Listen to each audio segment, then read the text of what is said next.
The subject matter for today, I think we're all aware of it.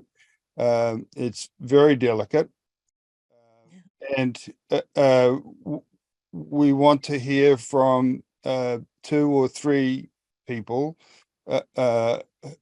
or four possibly.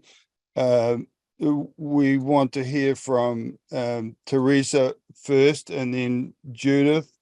Perhaps Mark Landau will have some things to say. We hope so. Um, um, and Jessie. Jessie, we understand, has some experiences that she would that might be supportive. We're concerned about Maharishi's legacy. And Maharishi, I think we all feel, brought some wonderful knowledge to the world, and that knowledge, we don't want it to be undervalued because of rumors. We want it to be seen completely in context. And so if there are things which ought to be known about Maharishi the person, going down into the future, everything about Maharishi should be known, is our feeling. And so whatever books are written in the future, whatever scholarly papers are written, they should not be accompanied by mere rumors. They should be accompanied by clear facts. That's the feeling of the conveners of this group. In other words, we don't want Maharishi's legacy to be devalued by rumors, but accompanied by a clear understanding of what was the nature of this individual, what did he do, what did he not do. So we're looking for the truth. Yeah. And the situation that we're in at the moment is that we are listening to some testimony, and it's when, like, as if when somebody walks into a police station to report a crime, they sit down with a detective who sympathetically takes notes and listens to what they say, but that's where the investigation starts. So we're listening in a non-judgmental way, in a sympathetic way, in a kind way, to some testimony that will be given. And it's too soon to make judgments about the testimony that will be given. No doubt you'll hear criticisms that the testimony of two or three people or four people is not enough. And that's true, but it's a starting point. And so the format will be that, first of all, we'll hear from Teresa, and we'll ask Teresa to give us quite clear specifics. And so it'll be quite vivid. And then we'll take one or two questions, particularly from those who have been looking into this field, those who have some expertise in this field, some gentle questioning of Teresa, and then we'll move on to Judith's story, and we'll ask, I'll be asking questions of Judith and asking her to be, again, very specific about her experiences and memories. And then we'll move on to Dr. Jessie McKay and perhaps Mark Landau. And after that, myself and Sibylla and Delana and Phil Goldberg, those who've been looking into this this whole area. We'll ask a few more questions sympathetically and gently. And then after that, we will throw the floor open to questions from everybody. This is an opportunity to hear testimony as it reaches us. Because these ladies have been and are being very, very brave in coming forward. Teresa, let's begin. My understanding is that Maharishi was a regular guest in your parents' house from when you were about age 10. Right, from 1959 through 68. Once the Beatles came on board, the house was too small. Right. So from 1959. And he was regularly in your house, and you've described him as being like your second father. Absolutely. My parents understood Maharishi better than I did. He was just there like, an uncle or a second dad. Maharishi set my routine for going to sleep. He set my routine for meditation. The children's technique came out from my initiation. He said, you don't close your eyes, you walk around. That whole thing started then. And he was very careful about my schooling. So I have bachelor's cum laude, 2 to 3 master's degrees and a PhD as a result.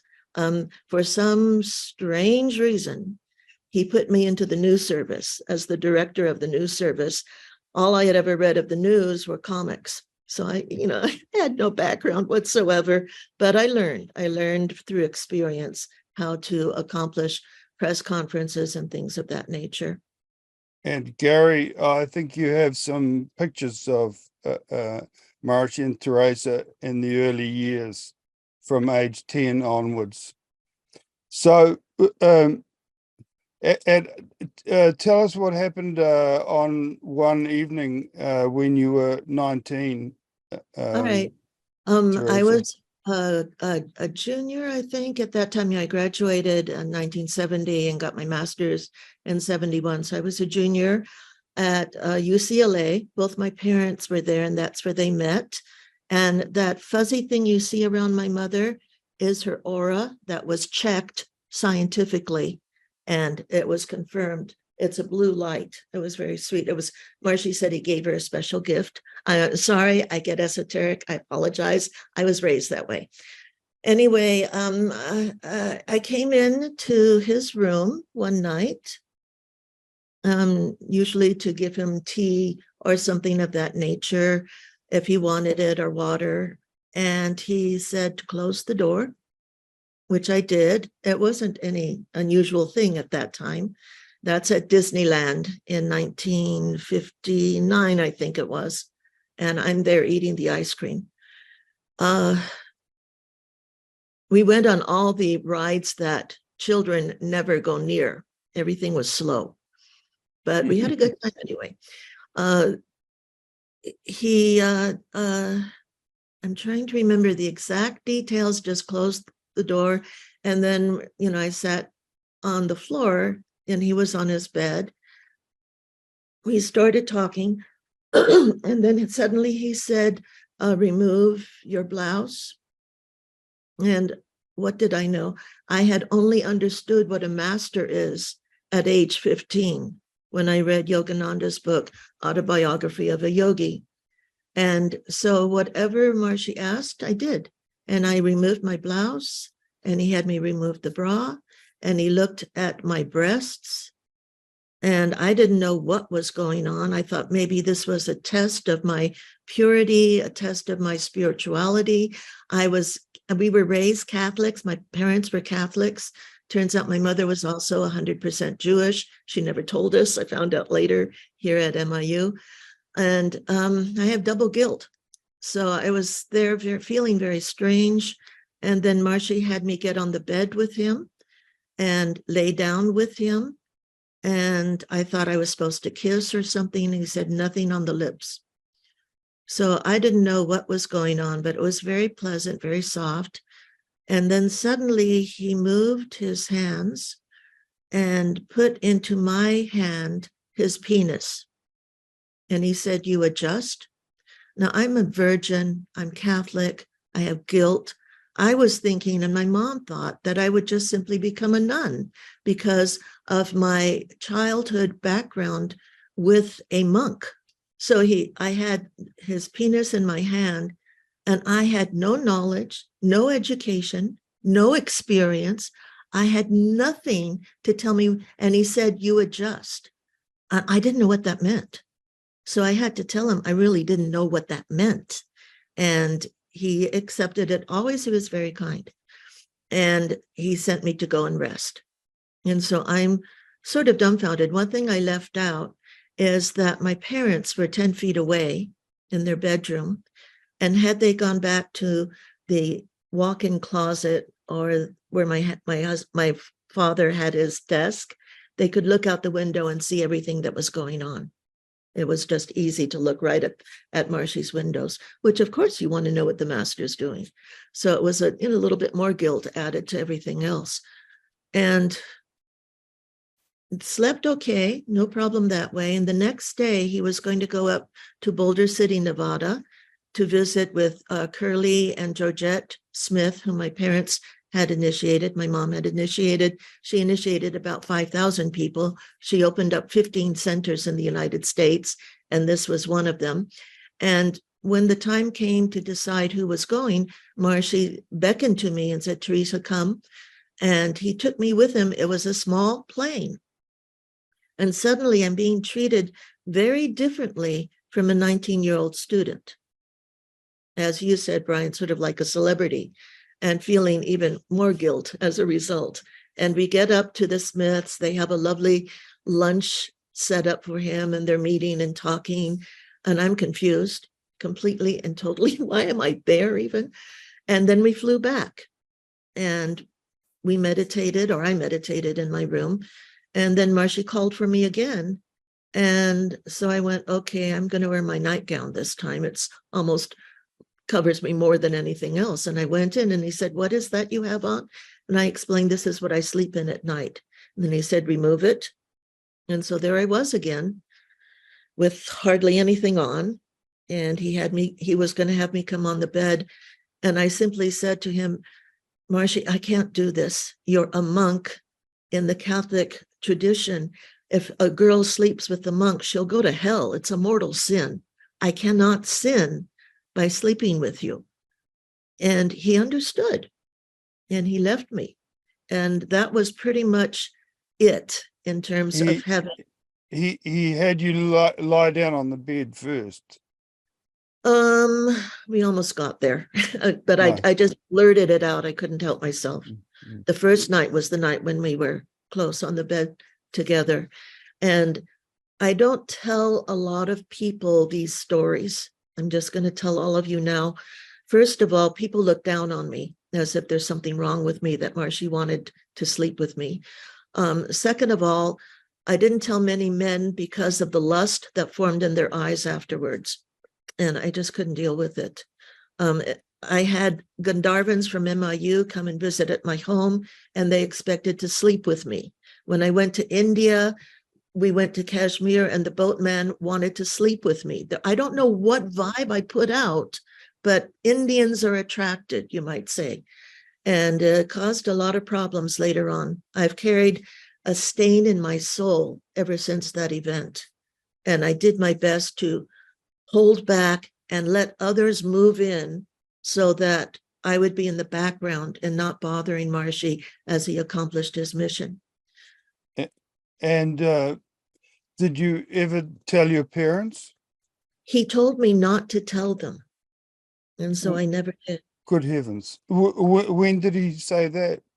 The first night. On the first night. And then I met with him, I guess in 70 at Humboldt, I think it was. And I thought he wanted me to have the experience of sex. And how did it impact your relationship with Marshy for the rest of your life? I didn't understand totally until 95. when I had a chance to have a Jyotish reading from Pandit Unial. And Pandit Unial's family, they were Gurudev's Jyotishis, just like Jai Krishna was for Maharishi. And so being from South India, Gurudev was from South India, by the way, he shook my hand and he said, did Maharishi sleep with you? Did you sleep with Maharishi? And I said, no, I wouldn't do that. And he said, and that's the reason why you've had so many problems. Now, what are the problems that he said? He explained that when a Western female girl does not follow through with what a Hindu male ego asks, it is, I forget the exact words, they're leaving my mind. There was a reaction. Mm-hmm. Okay. So when you say you had problems, you mean you had a difficult relationship with Maharishi for the. An example with the new service. He was going to go and make initiators in Ethiopia, and he planned to stop in the Netherlands to give a press conference. Now, I was never in on the inner meetings, so I didn't know the details. And I asked Maharishi, what is the significance of stopping in the Netherlands? I thought maybe he was meeting with this one or that. And he came out and said I had dry rot of the brain. And how dare I? And just went on for 15 minutes about how stupid and idiotic I was in front of 75 people. And I got to the point, and you can see I'm still nervous talking about it, where I didn't want to ask him anything. I didn't want to see him. I didn't wanted to be around him because I didn't know how he would respond. Something would not come out that was normal because I had rejected him in my early years. And so this rejection was still affecting how he reacted with me. There was another time, which you were involved in, Brian, towards the end there, where the new service was being sort of redesigned. And we brought on several of the ladies who are now very high up in the ladies movement on as staff. And I was told that I should only write and I should not administer the new service. And I'm going to give her name. Vanessa Vidal was put in charge of the administration. For 3 weeks, press releases that had been written and approved didn't get out. Nothing was happening. And I was in a meeting with Maharishi in the White Room. And Maharishi was saying, and in 3 weeks, we will design this and this and this and pull this and this and this. And I couldn't help it. I blurted out, in 3 weeks, we can't even get a press release out. And he exploded. And that's when you had that experience with him. It went on for 2 days to find out who was the spy, who was subverting the new service, who was it that was making these problems. Vanessa's in the room and she never stood up to take on her role at all. And I didn't feel it was civil to bring her name up. So we were all thrown out and Vanessa stayed. So is it fair to say, and I'm putting words into your mouth, so please correct me. Is it fair to say that despite the close relationship of your family with Maharishi for that the whole period of his life, that your relationship with Maharishi was difficult, seemed to be very difficult from then on? It was challenging. Even at the very end, the last time I talked to him, I was going to do Panchakarma in India. So the last time I see Maharishi, or I talk with him, he says, you've been meditating for so long and still you're not flying. And I knew then he didn't remember. And so I told him the ones that I could do. But it was always like that. I was always a disappointment. Nothing I did worked. Nothing I did satisfied him. The one time that I pulled together the press conference on invincibility that he wanted, he gave me 1 day to bring the international press. Not going to happen. And then he says, do it again in 10 days. And so with the 10 days, which is the standard for creating a press conference, I was able to bring in about 75 press. The night before, Maharishi left and went to Stockholm or wherever. Mhm. He wasn't, and it was held against us. Well, thank you very much, Teresa, for that very difficult There's a little bit more. description. Yeah. Yeah. A little bit more that I want to leave with people. The only reason why I'm coming out, Judith is the one who can really tell the story, is because the children in upcoming generations may need to know what to do. They may need to have an understanding if some spiritual adult approaches them. And I feel it's very important for them to know that they can stand up for themselves. They can be true to themselves, and that will actually support and move people to start whatever even better. I think TM will be stronger, healthier, and more clear if we're transparent. But when we hide these things, the hypocrisy gnaws at the roots of the movement. And I think that's why we had to create ITMA in the first place. So I thank you, Brian. I mean it sincerely for what you are accomplishing. And all of those who are here today know that I have such admiration for you. You're stronger than I am, to be perfectly honest. I told a few people and I lost them as friends. It was just that fast. And, we need to have something to give the children, a little booklet or something. They know that very fact that you lose friends because you tell them your experience indicates that there's a strain of religiosity running through the TM movement. Thank you.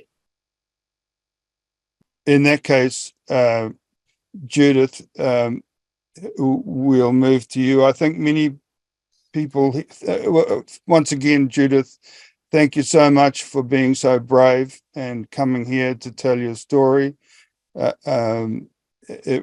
really very much deeply appreciate it. Okay. Can you hear me all right? I'm wondering. Yeah. Now, Judith has provided us with an existing interview, which tells us her story very well. So we'll play that now. Thank you all for being here this morning. Maharishi, the guru, the man, the myth, the legend. But was he celibate? Was he supposed to be? Are all gurus supposed to be? Judith Bork wrote a book about her love affair with the Maharishi, her story, her tales. It's all going to start right now. Judith, welcome so much for coming on. And your book right here, Robes of Silk, Feet of Clay. Yes. So basically, before we get into the book and talk about it, it's a story about young Judith, finding her, like every young person, they go through their meditation, they're missing something, and they're looking for something in their life. We go through you, and we're curious when we're young, but you had a love affair with the Maharishi. Yes. Okay. And so this is not a made up story. This is a true story.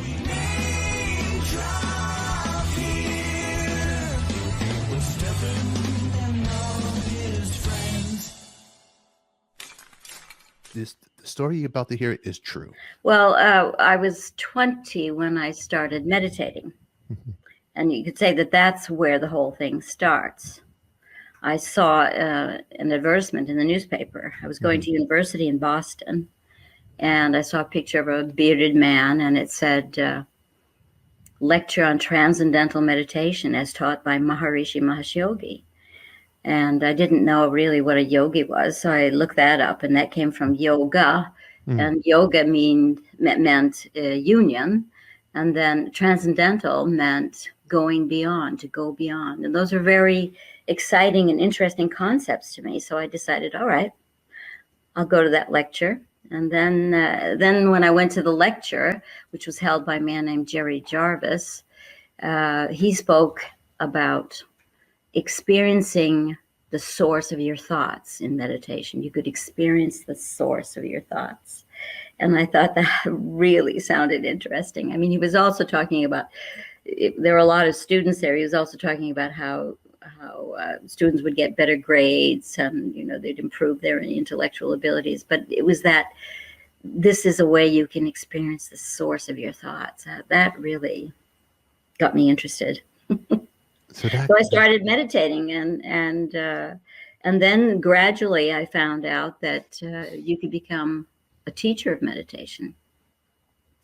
And at the time, after I graduated from university, I was originally planning to work with emotionally disturbed children, because I've always been the type of person, I want to do something for the larger picture, so to say. I want to contribute with something. But then when I started meditating, I went through a lot of changes myself in a rather short time. After a few months, I noticed that I was changing on some pretty deep levels.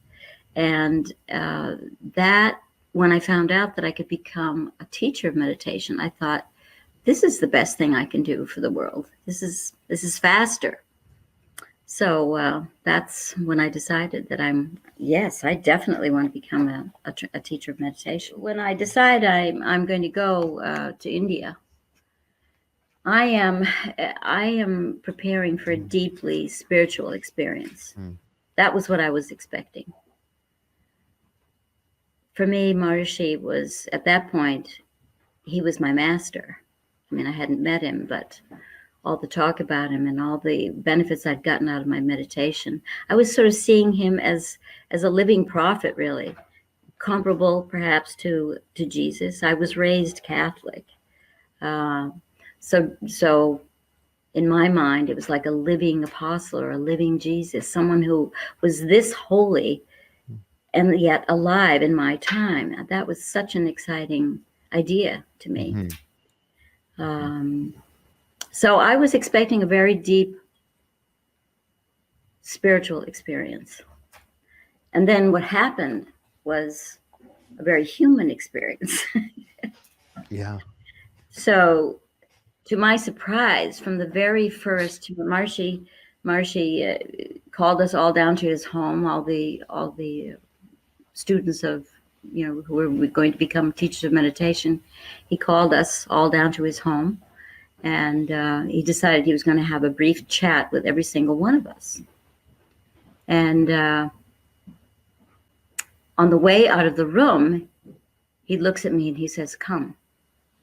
And then I asked the woman beside me, I said, "Did he mean me?" And she said, "I don't think so."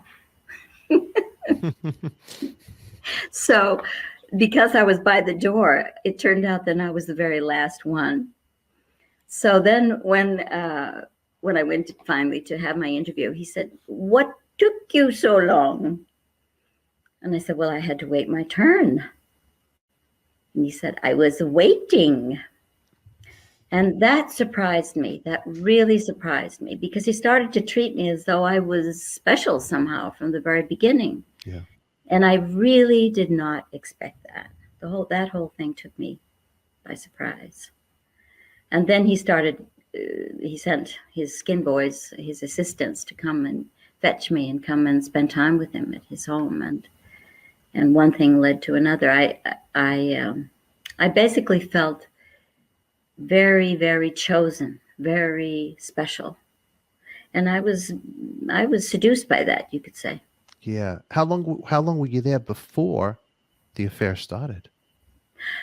Just, I don't know, a week or so. I can't that's remember. it. That's it. Just a week, huh? A week or 10 Wow. days, something like that. We had landed. We were resting, for a while, and then he called us down to his place, and then I was immediately treated as someone special. Wow. Now we have a picture of right here. There's a picture of you and the Maharishi right Yes. there. Yes. And That's right. There's a picture. Where's this photograph taken? Right here. That one right there. That is in Livigno. After the course was done, there was a small group of us that stayed an additional 2 months, and then we all went to Italy to have I think it was the first international meeting of all the teachers at that time. There were only 500 teachers of TM at that time. So your first meeting with the Maharishi alone with him, what were you thinking? What was going on? What was the setup at his home where you were at? Well, he brought me down to like a cellar room that he called the cave. And we went into this small room where he had a picture of his guru, and it was a place where he would initiate people, and he did different. He did what we call a puja there, a religious Hindu religious ceremony. So we're there, and he starts to ask me how everything is going with my meditation, and and I'm still thinking, what's going on here? Mhm. Believe it or not, I mean, I was young and beautiful, and it should have occurred to me that it might be because I was a woman, but it actually didn't. It actually didn't. Not until he started to touch me. So he started to touch me, and not in an offensive way. He touched my hair and he stroked my face, but then he immediately said, "Don't tell anyone. Okay. Don't tell anyone." So at that point, then I realized, oh, Maharishi's a man and I'm a woman. That's right. That's right. Yeah. And at that time, when did you think? And I'm curious. Do you feel like this was the first time that he might have said that? Don't touch. Don't tell. Don't tell anyone. Yeah. I don't know. I after I wrote the book, a lot of people wrote to me, and I started doing my own research as well.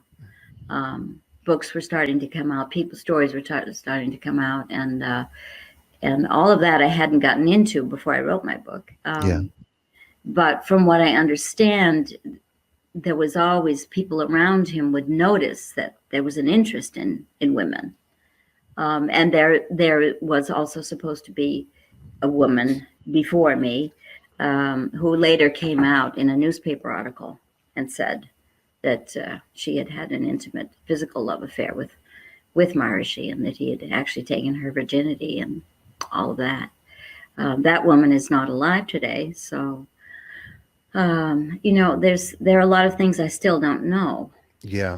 All I do know is that when we did go into our love affair, I felt that Maharishi was very inexperienced, and I wasn't very experienced either. So in spite of the age difference, we were like a couple of teenagers, really, rather awkward.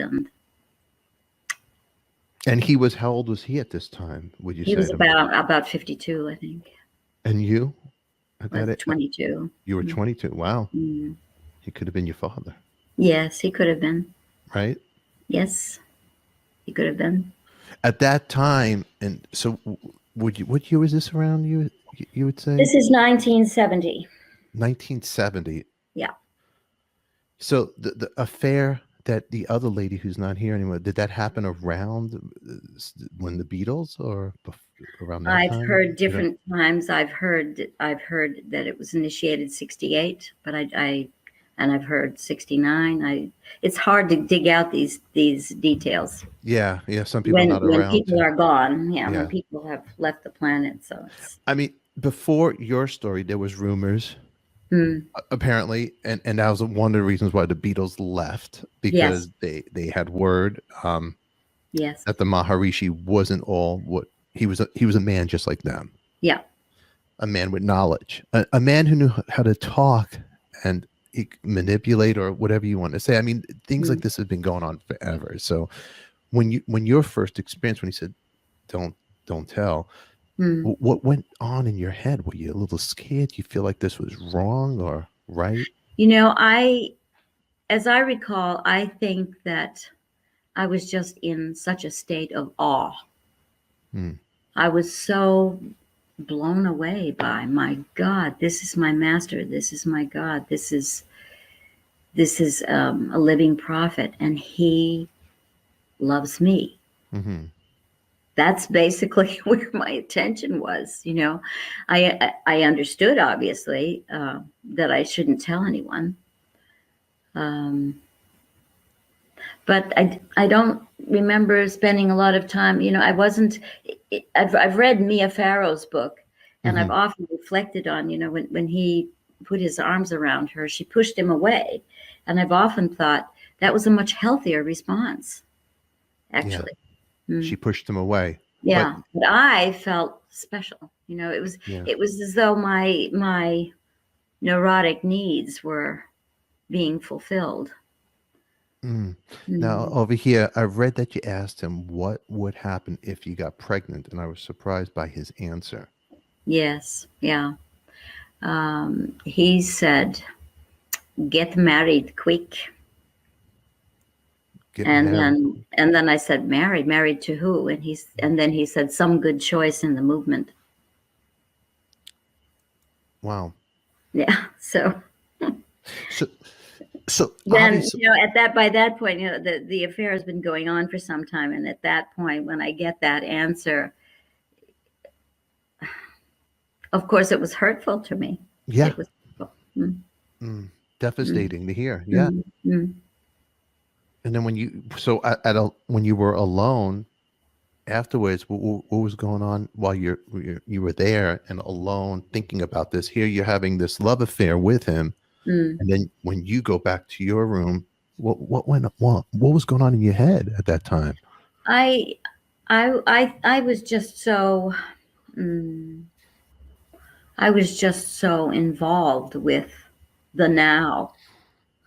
And I did think of the future. I think that in my mind, I was going to be some kind of combination of officially a nun and secretly a wife or a partner, something like that. But I did think at that time I would be devoted to him for the rest of my life. I would be in his movement for the rest of my life. I remember deciding that. Yeah. Did you so he made it clear he was not going to be married. He wasn't going to make you a bride. He No. made it clear. Yeah. Did you ever see him flirt with other women around in front of you? I did later on, I can't remember exactly when. I didn't keep a diary. I was afraid to keep a diary. I didn't. I was afraid someone would find what I wrote down. So a year and a half, we're at some course, and a woman comes in that's come from another country, and I see the way that he greets her, and I just know that, he speaks softly to her. She bends down close to him to hear what he says and nods. And I just know they've made an agreement that he said, come to me in the night, something like that. So, at that point, gradually I'm starting to realize there are other women. And that of course was extremely tough. That was so tough. Because then all of a sudden I realized I'm not special. Yeah, I'm not special. There were no other women at the time in India. That time was a special time, and I would have to say, as I look back on it, he was in love. I mean, we were both in love, and I, I was watching his every move. So there were no other, and there were other people watching us that I found out later on. So there were no other women at that time. But when we came back out into the West, then he was once again surrounded by so many young, beautiful women. So many. Debbie over here had a question. Did any of the other women get pregnant that you know of? I do know. Let me put it this way. I have a very good source that Maharishi has a daughter. Is it only one that you know? And I have seen pictures of her, and she looks just like him. Does she know, you think? I do. Oh, and do you think because my source said that she told herself that she was his daughter. Yeah. But my understanding is that the identity of her father is protected. Is protected. Yeah. So he basically covered it. What's right here, what's even more interesting is that everyone that's spoken about him seems to still be protecting him from the truth on some level. Yeah. Why is that? That has to do that there have been people who have made attempts to come out with the truth. But what generally happens then is that the movement has people lined up. I don't know if they're actually hired but they have, their job is to go to attack, to make that person in media, any kind of media situation. It could be on Facebook, it could be on Amazon, to make that person look ridiculous. And that I share a story about that in my book when Lulu Mace does an interview with me, and I thought it was a good interview, actually. And she put it out there, and I think it was just within a couple of weeks there were 5,000 hits, which at that time was, a lot. And that might have been 2012, maybe. And then they started to write and sent the interview. The people, I'm assuming, I'm pretty sure there's people in the movement who sent the interview to other journalists and said, see what a terrible journalist this woman is. And they really attacked. So basically she took the interview down, but she did also, she said, this is not my conflict. So she took the interview down, but she also took down the other interviews that she had about TM on her site. So she didn't only take down my interview, she took down other interviews that were speaking positively of meditation. But I don't know if that, why are so many people protecting him? I mean, I want to go back to that question. Yeah. Partly it's because people are afraid. I mean, there are other women who experienced what I experienced after me, I know, especially. But they are afraid to come out and say it for obvious reasons. Because if the TM movement, which is still a powerful movement, and there are a lot of well-known people involved with the movement, if they, if they attack you publicly, then that's a big choice. That's a big choice, whether or not you want to deal with that sort of thing. I feel that living a secret it's so detrimental to your life. It's not good for your health. It's when I decided to write my book, I thought that I had let go of the whole thing. I thought that this doesn't affect me anymore. And then after I wrote the book, I realized how it had affected me.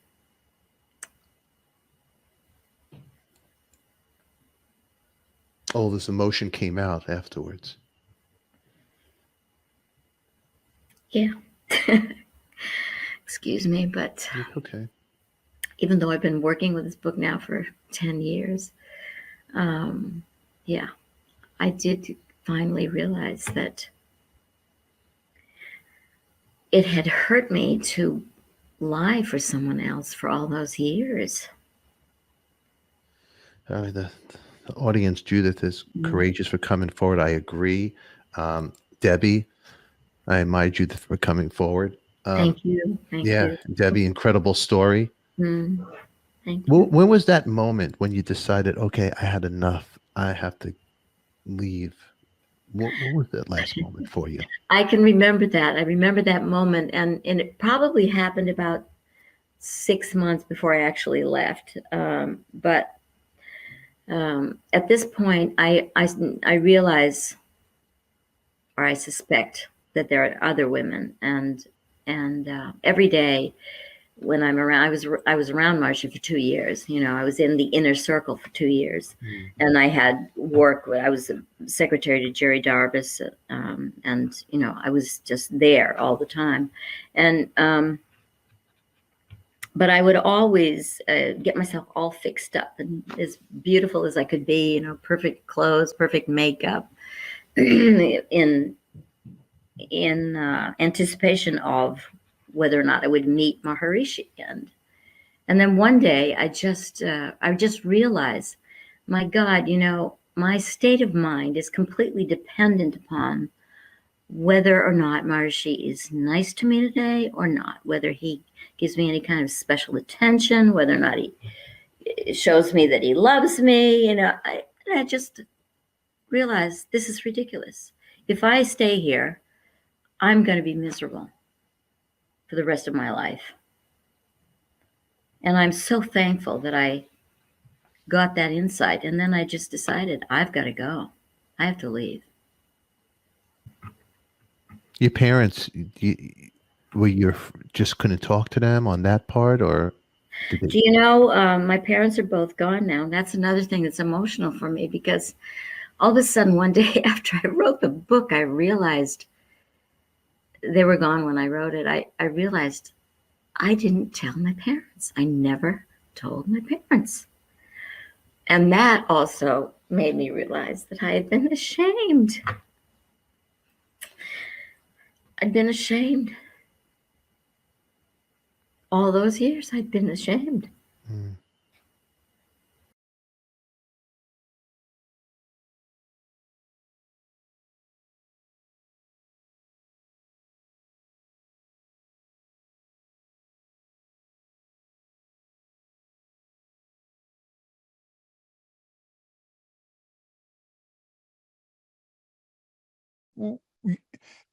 Really what broke the relationship up is that you saw that Maharishi had formed a relationship, sexual relationship with a couple of other ladies. I suspected, yeah. I suspected it. And that he wasn't treating me as special as he had been before. Right. Especially. Well, thank you very much for that that testimony, and it's very interesting. And perhaps those who have who've studied this issue, Phil and Rick and Sibylla and Delana, those four, we could take any questions from you at this point before we open the floor to more general questions to both Teresa and Judith, if there are any. I have a question for Teresa. Can I ask it? Yes, sure. Teresa, you cut out right when you were saying, you said that you had something in your soul. It's like a stain. A stain, because a sting.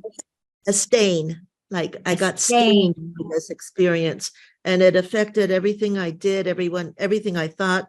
Like Brian was saying so beautifully, that we surrender to the master in order to learn to be like him and act like him and focus like him. And Maharishi is a superb entrepreneur. Look at the product he brought out to the whole world. But I couldn't be part, because I had this thing, this scar, this hurt in my heart, and I didn't want to surrender anymore. I just wanted to accomplish what he wanted. You were so lucky to get out. And, I didn't, this was the only thing I knew. It's like you were saying too. I only wanted to teach TM. I didn't expect all of this other to happen. We taught, we were allowed to teach from our home. And that brought so much fulfillment to my heart. I finally got that desire fulfilled, not for long, but we did it. And then we had to come back here. And I admire you, Judith. I don't know how you did it. You got out, you got it, you were able to take care of yourself and move forward. And it takes great courage. Well, I just spontaneously, we're breaking the plan you have laid out, Brian, but I just have to say, Teresa, I think your situation is so incredibly tragic. I'm just furious when I hear the way the movement has treated you. It's just awful. It's awful. Well, I signed up. And I usually say that the women, people ask me, where are the other women? And I say the women who have the most difficult are the women who are still in the movement. And you were in a kind of prison. Yeah, it was. It's terrible. I couldn't get out of it. Coming to MIU, I thought I'd be able to get out of it. And it continued. And I've sort of surrendered now that I can't control. And I hold on to my cat, Azteca, and I hold on to my husband. And they give me the solace to be able to look forward and find God in all of creation, but not through the movement. I couldn't do it until I met Brian. Brian is a sense of well-being in terms of evolution.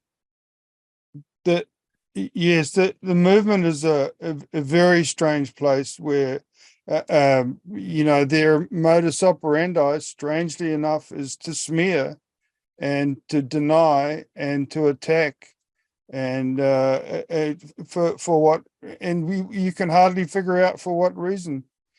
Perhaps we could move to Jesse. We haven't heard your experiences, Jesse. It'll be interesting. You apparently have some perspective and experience. First of all, I want to sort of validate Teresa's experience. She and I were on a walk and talk in Hyderabad at the Raju Clinic, and we were talking about Maharishi and her relationship. And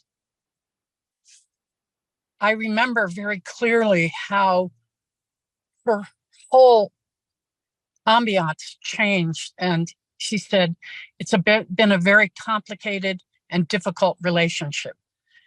And she did not go into detail. You didn't go into detail with me, Teresa, but I remember that so clearly and how painful it was to you to say that.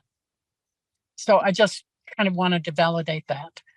That it's been a long time that you've had that deep pain. Yeah. The experiences I'm going to tell you could be thought of as innocent experiences. You can call it whatever you want. However, when I put everything together and think about other situations that I'm aware of that women were in, I feel like I was being groomed. And what I mean by that, I'll tell you the incidences. They're small, they could be innocent, and I'm willing to accept that they were. If somebody wants to challenge me, I've not spoken to people about this. I think Judith is the only person I've ever talked to about this. It started at teacher training in Lantia, the fall of 72. I was in the meeting room alone, and Maharishi came in alone. And I was actually quite shocked because he always had a skin boy with him or somebody, but he came in alone. And he came to me and he told me I was very beautiful. He felt I was very beautiful. And I thought, oh, that's sweet, you know. And that passed. Then when it came to me meeting with him privately to receive the mantras, again, that first could be an innocent thing. I bowed down to his feet as a sign of respect that you do for older Indians. He took my arm and pulled me up next to him, very close to him. And he said, you don't have to do that. I'm just like you. And it was uncomfortably close, right next to his body. And there were people out there. And so that's really all that happened, that he had taken me and pulled me right next to him.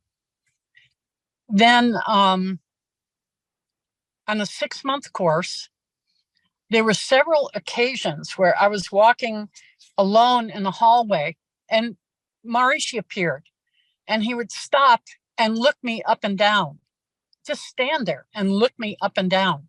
And it was really quite uncomfortable. It's not what I would expect out of my enlightened master. It just felt really uncomfortable. And eventually in that course, he called on me a lot. He had me speak about my experiences a lot.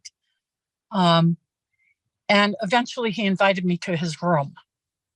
And I was a little older than Judith and Teresa. And I felt weird about it. It just felt weird, especially when I started flashing on these other events.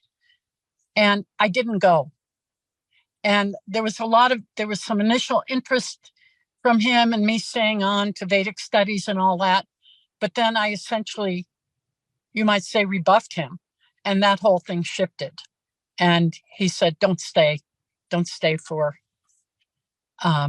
Vedic studies. So these are small incidences. They may be meaningless. They felt weird to me. Every time it felt off. And I'm not a person who likes to make up imaginal things and, oh, the guru, blah, blah. No, I'm not. I'm a very grounded person. And was more mature, older than these other gals, and had my wits about me in the sense that I'd had experience with men being attracted to me and like that. And so I really felt that these were signals from him for me to be closer to him, let's just say. So that is kind of my story. Okay. I personally knew about 4 or 5. I knew Linda, and now that she's deceased, maybe I can speak a little more clearly about it. She did marry, and in Arosa 74, she and her husband came to see Maharishi, and Linda told me privately that they were going to ask him for hush money to have him make a payment to them so that they would not spread the story of their relationship or affair out into the press. At that point, the door closed, so I don't know what came out of it, but the husband was furious. I know that much. I also know of somebody, JM, I will give her initials, who also turned Maharishi down. I was there at the meeting. It was in Fuji, and Satyanand was there as well, and she went in to see him, and 2 minutes later she walked out. And Satyanand's response was, "That's the shortest meeting I've ever heard of." And only recently did she confide in me that she had also been propositioned, and she turned him down. She did go out and create businesses and the whole thing. So she became quite adept, you might say, in the business world. Maharishi used to exclaim about her experiences of cosmic consciousness. So she was a very high consciousness person. And the gentlemen at the top of our movement, now are at the top of that movement, I can't identify with it, had her call me to tell me that there were 16 people that Maharishi had slept with. That was very interesting that he should do that. And the only reason I can think of that he would do that is to limit the number. Well, you weren't when there were 16 others, kind of thing. When was that? When did you get that? When did that happen, Teresa? Remember when you came to visit us in Columbia, Maryland, when your book was coming out? And we had that wonderful talk at the house. It was just right after that. Sort of what year? 2011, 2012, around there. This was when you received this message that there were 16 others, or 16 in total. Yeah. Mm. Okay, I'd like to talk to you about that at another day. She took the courses, the advanced courses. She had the money to do it. And the head of this movement had opted to make her one of the teachers of this private knowledge, and at a reduced price of only $10,000. We just don't have it. So she was offering to teach me the course for $10,000. I wonder we'll talk. Mark Landau, you said at the beginning that there were things that you could tell us, and perhaps you could tell us them. Yeah, this is, you mentioned it obliquely, not obliquely, you mentioned it directly somewhat. I have no question that he took serial lovers. I was his skin boy for 6 months. I was on the evening shift. At first, I did it alone for a month. And then Johnny Gray and I did it together for 5 months. And he put me to round. And he had me bring him women in the evening. And I never saw him in whatever it is, in Delicato Flagrante or whatever it is. But I did come in, and he and a woman who was sitting on the floor at his feet, their lips were about an inch apart. That's the most I ever saw. But Billy Clayton and Lewis Tyson walked in on him when he was naked, lying on top of the naked.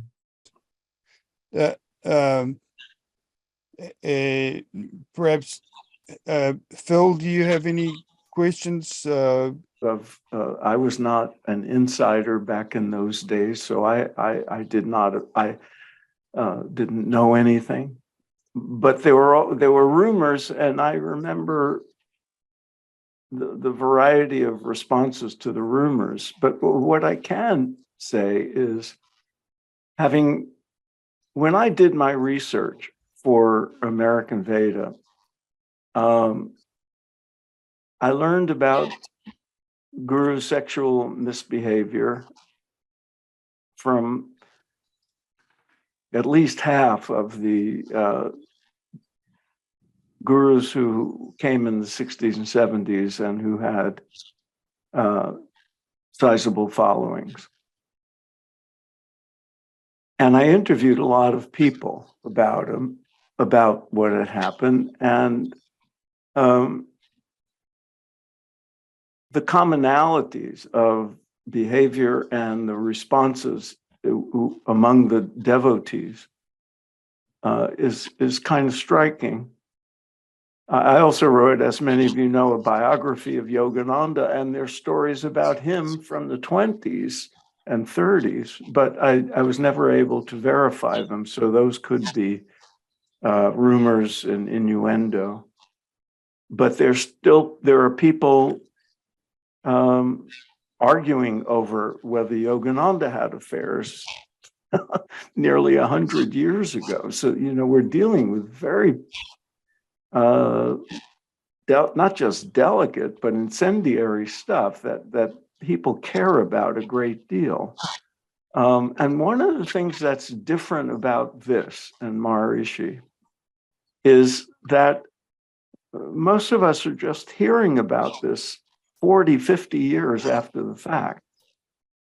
And that's curious, with the exception of Yogananda, who, he was here at a much different era of our history,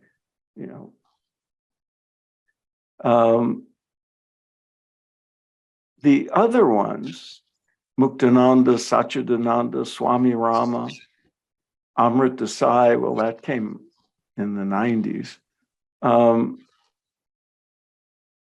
They were exposed in real time or shortly after their passing, or shortly after the incidents took place. Why has it taken so many decades in Maharishi's case? If there were 16 women, why has it taken us so long? The TM movement is no more cultish than any of the others, and in certain ways less so. So it can't just be fear and the pressure of what would happen if there was exposure. And so I'm really curious to know what why those 16 women were quiet all these years. And, or relative, I'm sure they spoke to some people. The other thing I want to say is it's going to be very interesting to see how the TM community, most of whom are not affiliated with the organization these days and haven't been for a long time, but it's going to be very interesting to see the reactions. And I would hope that the women involved have the courage to speak their truth without fear, because I think in my experience, there's a range of reactions, and of course there'll be denial from a lot of people, no matter how much the evidence is put forward, that this couldn't be true. The guru would never behave this way. He was this, the pedestal cannot come down for some people. The humanness can't be acknowledged. And there'll be people who will accuse the women of lying and being delusional, or being out for some personal gain. I remember when Judith's book came out, people were saying, well, she's either delusional or she wants to make a lot of money off of her book. And I would say, as an author, if she thinks she's going to make a lot of money off that book, she really is delusional. And then I met her and found out that she was neither. And so it's very interesting. You'll meet with hostility, you'll meet with denial, and on the other extreme, there'll be people who just want to tear everything down and throw out the babies with the bathwater, and file lawsuits or expose this to the press or whatever. But I suspect that, especially after all these years, there'll be more people than you imagine who will have a mature and spiritually sophisticated or mature reaction, that have the discernment to separate, to be able to accept Maharishi's humanness and his behavior, and to see it in perspective, to not approve of it, to see it for what it was, but at the same time recognize that what he's given us, and take what, not react to it in a way that sacrifices his contribution to the world or to them. Anyway, those are some of my reactions based on all the research I've done. I think that my own feeling is that, and that we can then go forward and discuss, what is the nature of higher states of consciousness? What is the nature of unity consciousness? Maybe Laisha Vidya should be more a part of the teaching.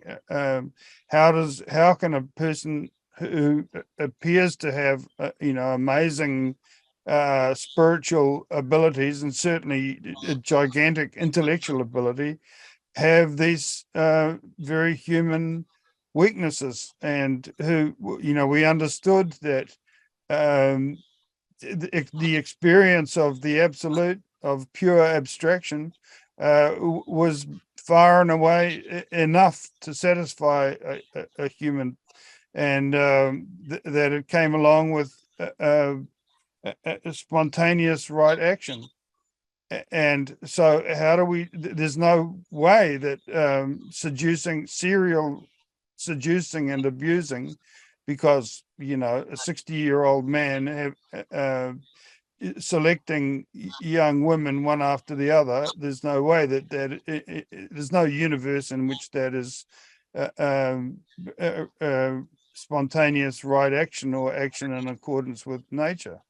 As we've been discovering with the whole pundit project, somebody recently did some research, and money is being raised for the pundit project, and I forget the exact statistics now, but of what's raised, something like 10% is actually reaching the pundits, and the pundits appear to be very poorly treated, by comparison with the pundits in private pundit cooperatives that are functioning. And that's a whole other scandal, and then the whole issue of financial transparency in the movement, and Tony Nader running courses for $100,000 and $10,000, and no indication of where that money is going, and zero financial transparency, and an absolute insistence on zero financial transparency. The board of directors in the New Zealand movement resigned because the Raja it insisted that nothing should be known about finances, even in a small country like New Zealand. So it's a whole other situation. I mean, the two things go together. So what we're uncovering, we don't know, and it's hard to understand. Volkmar has been waiting a long time to ask a Yes. question. Thank you very much for considering me. Now, what I want to say is, first of all, I think nobody in the whole world would object to Maharishi having some fun with whomever. At least I wouldn't. But I do object to being lied to. Maharishi said in 2003, I suppose, on a Larry King interview on CNN, he was a monk. Yeah. 33 years after falling in love with Judith and maybe some other girls, we don't know, he said he was a monk. And I said, no, he was a part-time monk. I don't know what he did most of the time, but sorry, but then there is another thing. At least in Europe, it's a real big offense for a teacher to fall in love or have sex with one of his pupils. Many teachers do this, and they are cast off their schools. So that's the second thing. The third thing is, I have a question to Teresa. Teresa's story was completely new to me up to just an hour ago. When that first incident happened, you were 19, as far as I remember. Didn't you have a boyfriend? I mean, a 19-year-old girl in California. Well, the way it worked was at 15, I read Yogananda's book, and that's when I knew that Maharishi was a master. And my mom would actually say to me, don't look at him with those Google eyes, with those big eyes, because it was overwhelming for me that my master was in my home. Whenever I would go out on the sophomore dance or this or that, I had a family 2 doors down that had 10 kids, Catholic, and one of the boys was close to me, and we were friends. But I would go and talk about TM all the time because I wanted to encourage them to know Maharishi. They would see him coming and going. So how could I relate? Oh, let me tell you about what he teaches and da da da da da da. And when I would come home and tell Maharishi about that, he would just laugh. But that was about it. At 19, I was starting to connect, we should say, a little more, but no sex until after Maharishi had himself approached me for that. And then I thought maybe he wants me to have the experience. Does that help? I hadn't imagined that, but it's a special thing if you have a master like Maharishi living in your, what was before your home, and now it was divided maybe. They had one, I imagine they had one or two rooms for Maharishi separated, and the rest of the family was just living there. Bedroom. He was in my sister's bedroom, which was at the end of the hall. He was just a member of the family. And then we would have meetings in the living room downstairs. My sister was doing jobs as a dancer in Las Vegas during that time. But, it was just a family. It wasn't really anything extraordinary because it was the beginning of the movement in the US. And my parents were my father was first asked to be a president, and he turned it down and became the treasurer of SRM. And then Maharishi made him the president of IMS, and then made him the president of the American Foundation for the Science of Creative Intelligence. Titles. Yeah, so it was, I had I to learn. remember that funny. I remember that funny episode from the book, The Hermit in the House, when Yeah. Maharishi discovered the telephone, and suddenly there was a telephone bill of I don't know how many $1,000. Hundreds of dollars, which we, we are just middle class people. Yeah. Tony Nader has declared that my mother's book is too personal, and so it's not allowed out. Just to let you know. I don't like to be lied to. And we were lied to.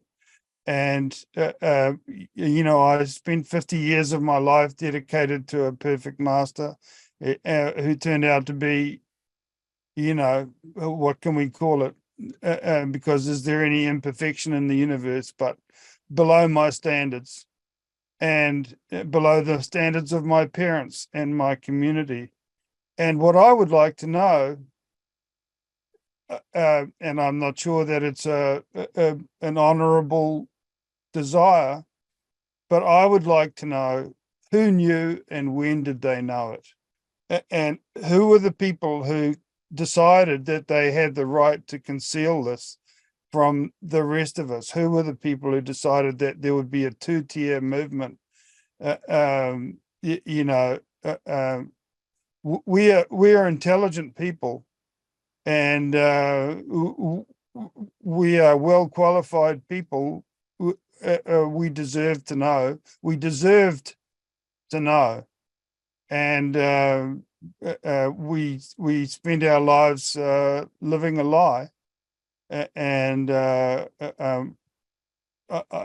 think there's more to be found out. Susan.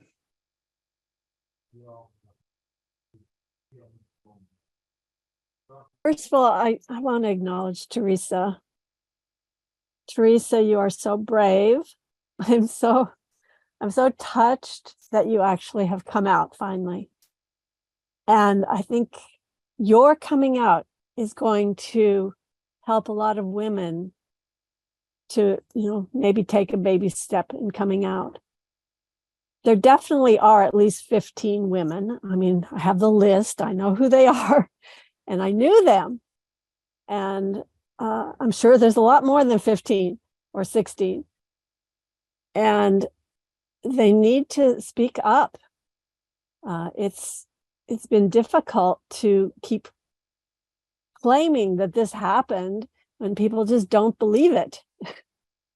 And there's so much opposition, and there's so much that the movement is clutching onto, afraid that someone's going to find out, And I did write a couple books about it. I wrote this memoir, Maharishi and Me, Maharishi and Me, Seeking Enlightenment with the Beatles Guru. And then I also wrote this other book more recently, which really tells the whole story.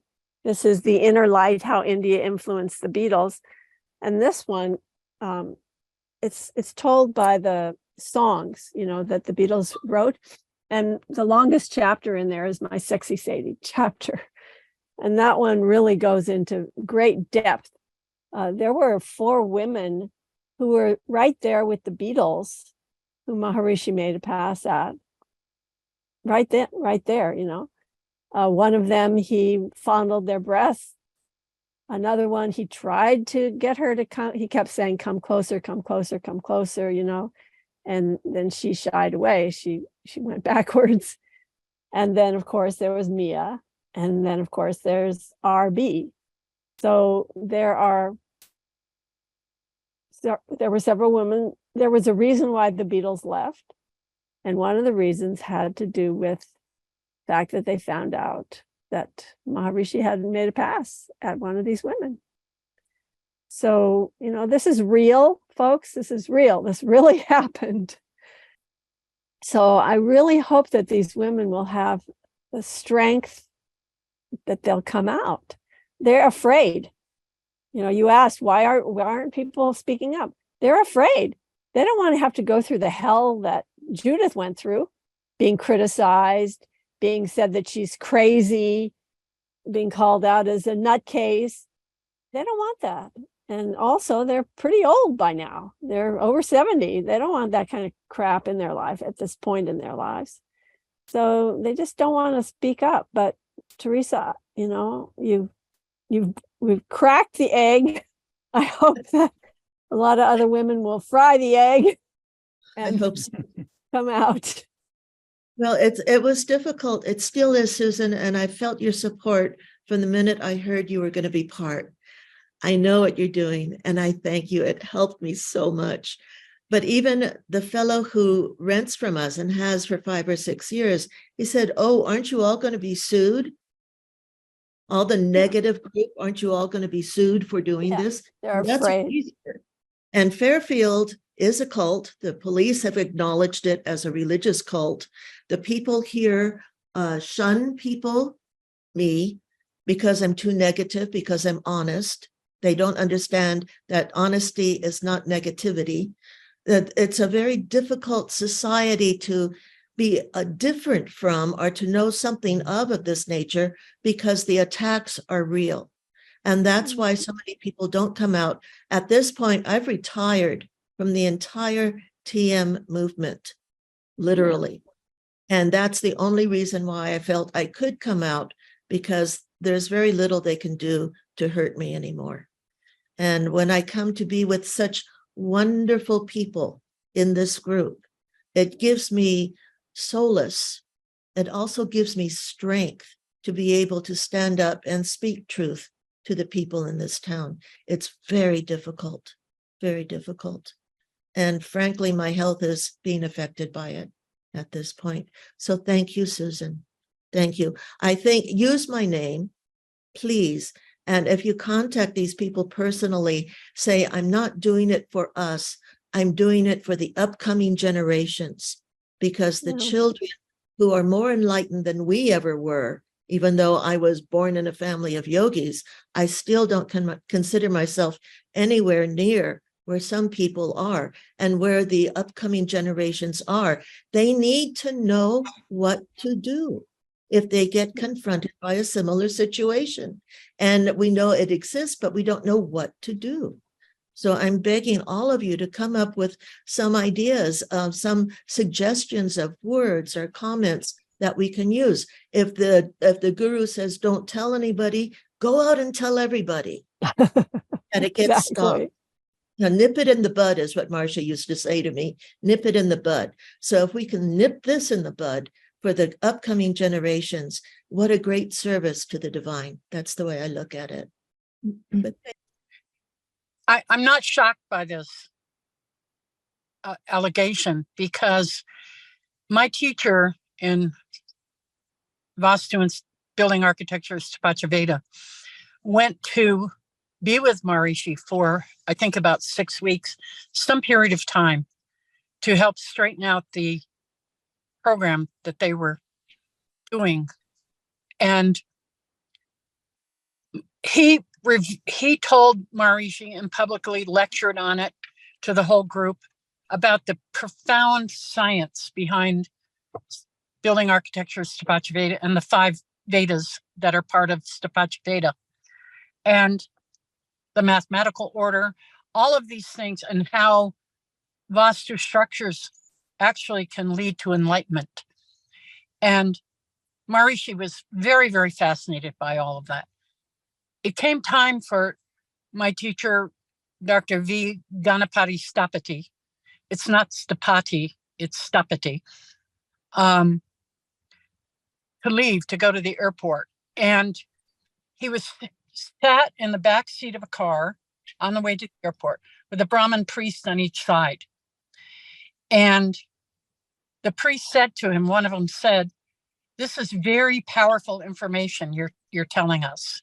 And Stapati nodded. And then he said, "Nobody should be taught this."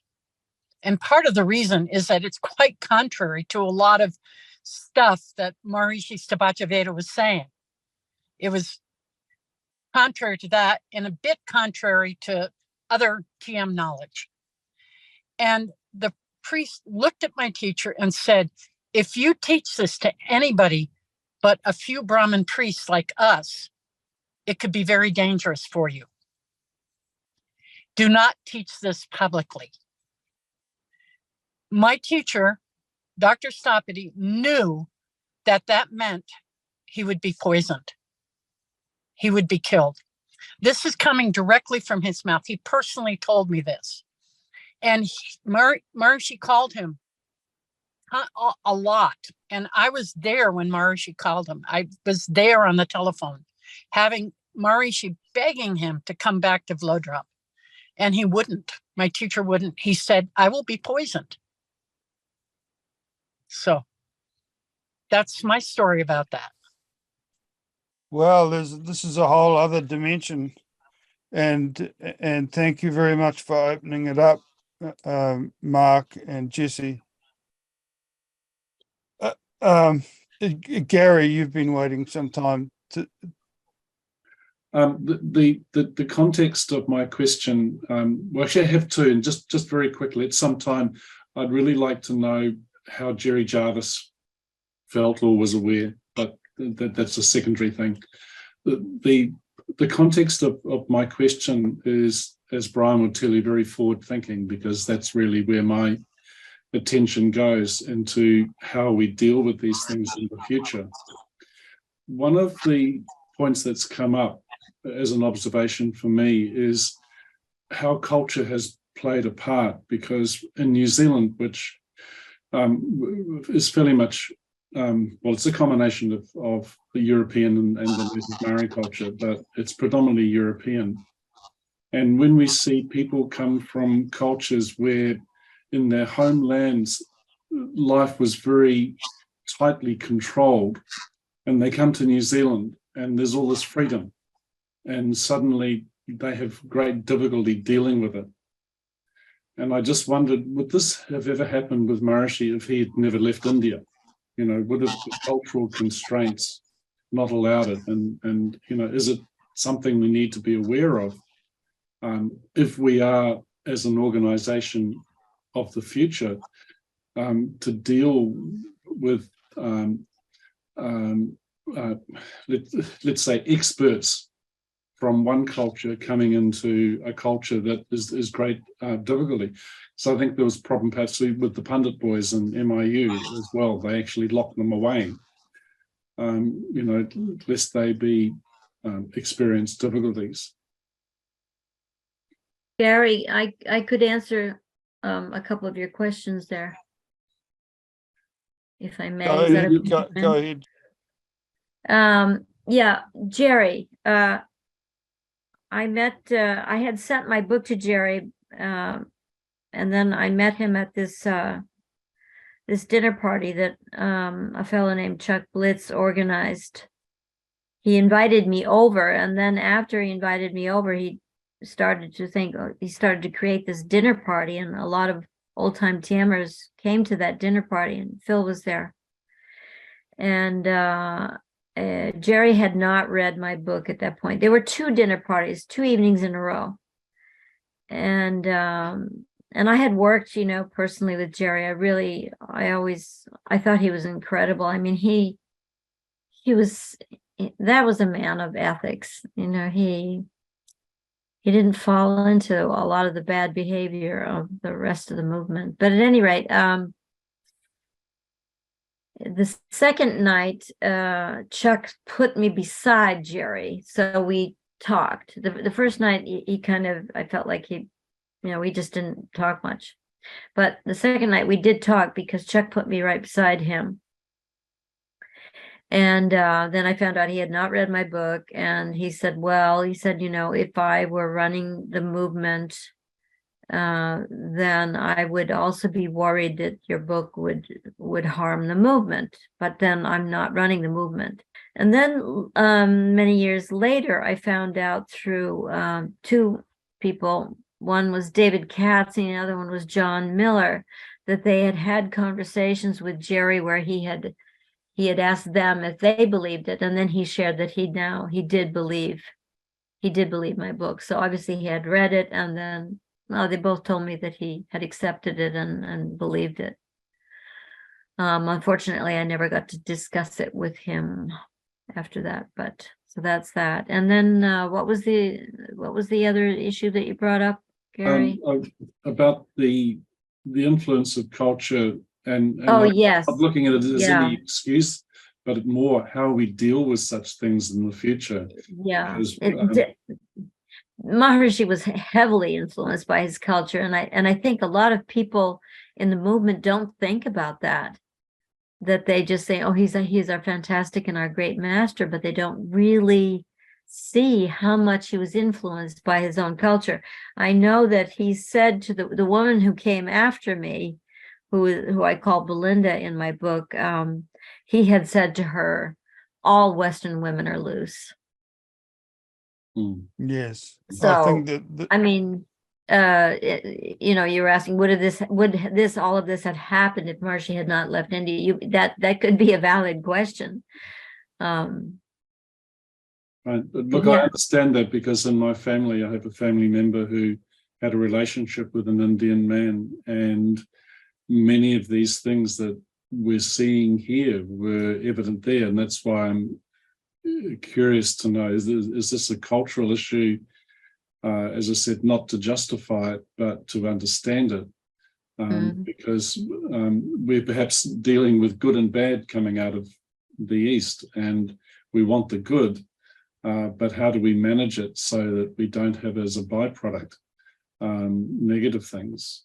Well, I would hope that, I mean, you know, right now, the only thing that keeps me involved with this, because I mean, I wrote my book 2009, I released it 2010, and Phil is absolutely correct in that I did not get rich from it. Quite the opposite, in fact. So, I mean, really, I can't afford to work with this book anymore, but there is something about this that keeps me going, and that is that I feel that, you know, obviously we can see that we're in incredibly changing times, and I feel that all of us who are aware human beings, who are spiritual aware human beings, we are being called upon to dream forth the new future, to create the new future. I mean, step one is what's going on here is the transparency is being created. We're seeing what actually went on, and it's like the end of denial in general. But then what's the next step? The next step is, and as you know, as Teresa was putting out there also, what's the next step? What do we want to create for the future? And I think that what I would love to see with this new movement that's coming along, you know, with Itman and whatever, however, all of this is going to develop, is that we're going to be putting in a lot of time and creative thought into what kind of spiritual leadership we need. Do we need spiritual leadership? And these kinds of questions. You know, I feel like the Guru Institution it's another institution that should basically fall. I mean, just like the Catholic Church fall. I mean, the Orthodox religions, it's time for all of these old structures to fall, and so I think, you know, a guru needs followers and followers need a guru, and I think it's time for that institution to fall. I think it's time for us all to really seriously find the guru within ourselves. So yeah, I think that with the new movement, the cleaner movement that's being developed, it's a really, really important and serious question on how we view spiritual leadership. And that's basically what's keeping me involved with the book. Thank you. Thanks, Judith. Yes, I think we want to bear in mind Maharishi's contribution and Maharishi's achievements. I mean, the whole concept that consciousness can be identified with the very basis of physics, and all the work that Maharishi did with Larry Domash and these other scientists, and this is hugely important work, and a technique of transcending which really does work wherever it originally came from, and so many things we don't want to deny, and we want them to succeed, and we want to put them in context, and so that we can go forward and give bestow these gifts on the world wherever they came from and however they reached us. Rick, you've been waiting for some time. Two real quick things.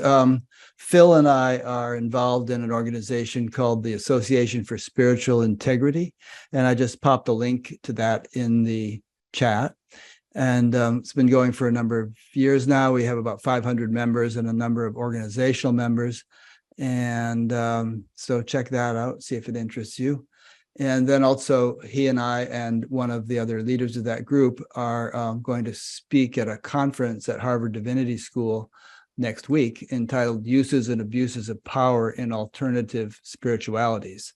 It'll be going on from the 26th through the 29th. The conference is free and you can access it by Zoom if you sign up. And I popped a link to that in the chat also. I just wanted to say those things. Well, you've certainly, you and Phil have gained a lot more, at least if I don't know what you can use, but a lot more background knowledge from this meeting. This is some real revelations which have shocked me in our meeting already, bit more than I knew about.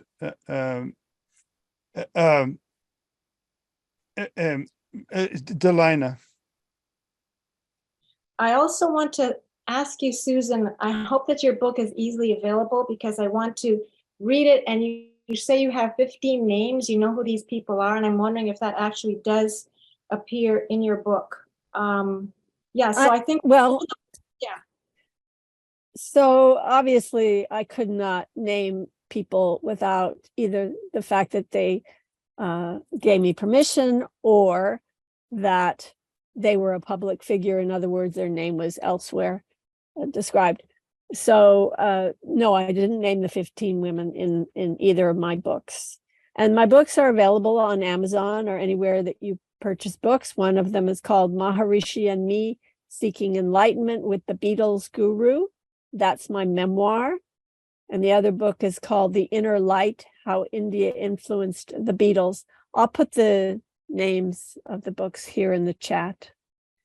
Yeah, I didn't mean the actual names. I'm sure you would use pseudonyms, but I'm just wondering if you do reference that many cases because oh, I didn't really reference, no, because the book was centered about the Beatles. So I only talked about the, well, Judith. I mean, I have a statement from Judith in the book, actually. She has a whole little story in there. And then, of course, the women who were with the Beatles at the time that they were in Rishikesh, I referenced those women. And also, yeah, that's really it. And Judith, simply because Judith came out with a book. So that's very credible, obviously. My last question is for Philip or Rick, and that is, what can we look forward to? You both have a lot of experience in researching other movements.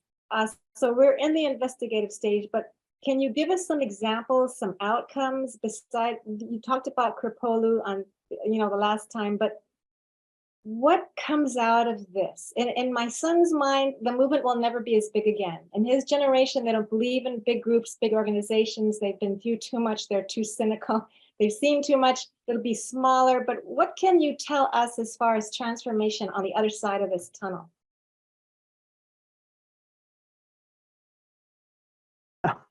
I don't know what the future. Am I muted? No. No, we can hear you. I think the future will be, the future of the TM world will be determined by the things people like us do going forward and what the younger generation will do. Some of the groups that had sex scandals survived quite nicely and they're still functional. People don't talk about it much, publicly, but Kripalu does. and they're thriving as an organization that's not guru-centered. I suspect it would be very easy for the TM world, in whatever diversity it evolves into and whatever breakaway groups are formed, whatever independent teachers do, to be able to speak honestly about Maharishi and things we've learned and distinguish that from the technique and the body of wisdom that it comes from, and place it in proper perspective. If we handle it maturely, the teachings will survive. Thanks, Phil. Rick, do you have a point? Oh, let's response? see what comes to mind. Firstly, none of us are really qualified to cast the first stone. I mean, we're all vulnerable, we're all flawed, and none of us are perfect. And there, but for the grace of God, go I. Hopefully, I wouldn't be capable of the egregious behavior that some of these gurus have indulged in. But there's a great quote from, I quoted this in in the meeting where you had me speak one time, but there's a great quote from Buddhist sage Padmasambhava. He said, although my awareness is as vast as the sky, my attention to karma is as fine as a grain of barley flour.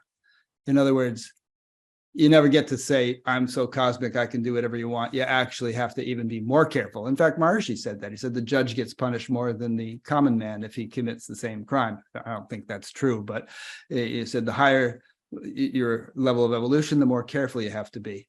So this whole thing about spontaneous right action being a done deal, I don't think it worked out. As far as the future is concerned, I mean, all renowned or time-honored spiritual traditions consider ethics as their foundation, really, and it's considered, and because one shoots oneself in the foot if one ignores that ethical foundation and tries to proceed far on the spiritual path. You'll end up falling. So I just think that in the future, perhaps spiritual organizations, if they are to thrive, will have to take that into account and and give it emphasis. And Phil and I and others in the Association for Spiritual Integrity have been pondering what our tagline should be. I think we're trying to come up with a new tagline, and someone suggested, walking our talk. And I think that's a really good one because it's easy to pontificate. And it's a little bit more challenging to live up to the ideal that you aspire to, and that if you're a teacher, that you are hopefully setting an example of. And just one final point, and then I'll stop. And that is that I think that a really good criterion for evaluating a potential spiritual teacher, if one is seeking one, is looking at him or her and thinking to yourself, would I really want to be like him? I mean, if this is the ideal of what this person is teaching, is that something that appeals to me?